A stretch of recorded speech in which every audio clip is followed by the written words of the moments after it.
Hey ambitious professionals, it's Linda Rayner of lindarayner.com, guiding you to a career and life you'll truly enjoy.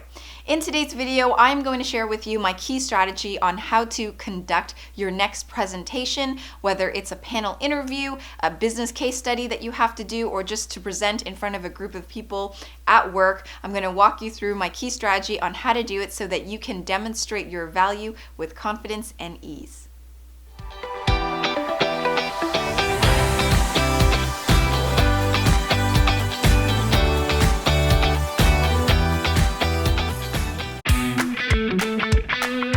Ready to get the job you want?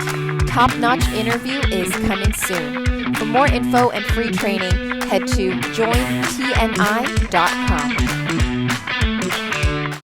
As a career strategist, I've had the honor of being able to help numerous professionals land their dream job offers. And if this is something that you're interested in working with me one-on-one, I can give you details about that at the end of this video. So you have a presentation that you have to deliver soon at work, and you're wondering how do you prepare for it so that you can deliver it with confidence and do a good job. Well, not to worry. I'll walk you through my clear strategy on what you need to do before and during the presentation so that you can deliver it in a confident way. So before the presentation, you need to do two things. Step one is to understand the purpose of what you're meant to do. This may seem obvious, but if you don't actually understand the purpose of what you're presenting and what you're going to be delivering, then you're not going to be delivering a very good presentation. So make sure you're very clear on the purpose of this presentation. And if you're not clear, ask the people who you need to talk to that will help you to get clear, whether it's your manager, your boss,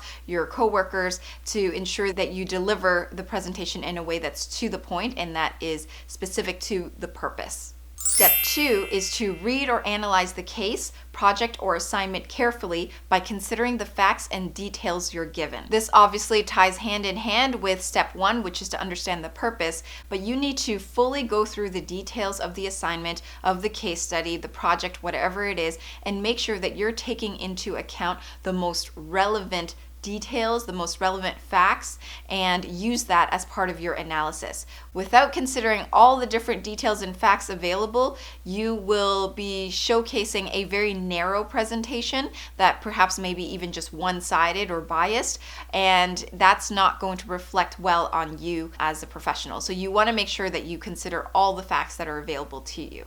All right, now once you've done those first two steps before the presentation, now that you're getting to prepare the presentation, you want to follow through on these next 5 steps. Step one is to reiterate the purpose of the assignment. Remind the audience as to the overall purpose of the case study, the project, the assignment that you've worked on, and the goal that you were trying to achieve. This helps your audience, who is likely a mixture of different types of individuals at different levels and have different positions, all get onto the same page. When you can reiterate the purpose of the assignment, the purpose of what you're going to present, it helps everyone to stay focused and know what you're going to talk about.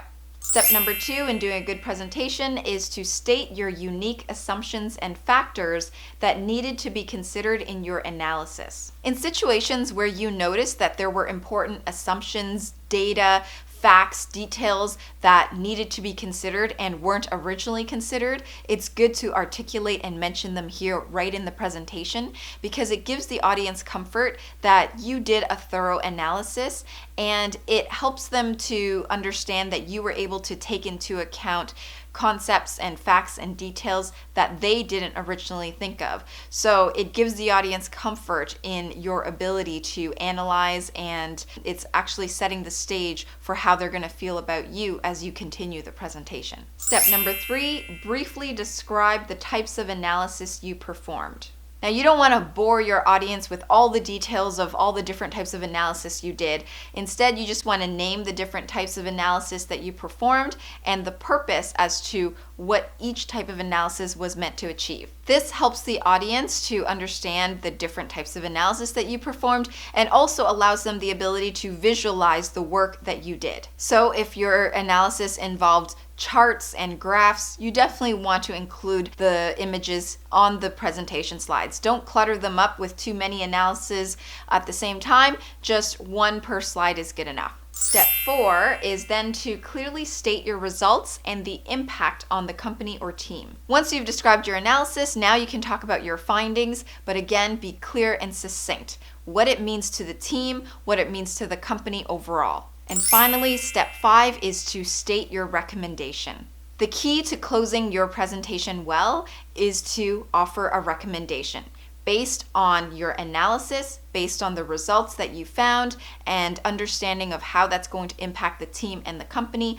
What would your recommended solution be? You want to state it clearly, you want to state it confidently, and that's how you're going to end off your presentation. So there you have it. Those are my key steps and strategy on how to structure your presentation, whether it's in front of a potential employer or already at your work in a group meeting.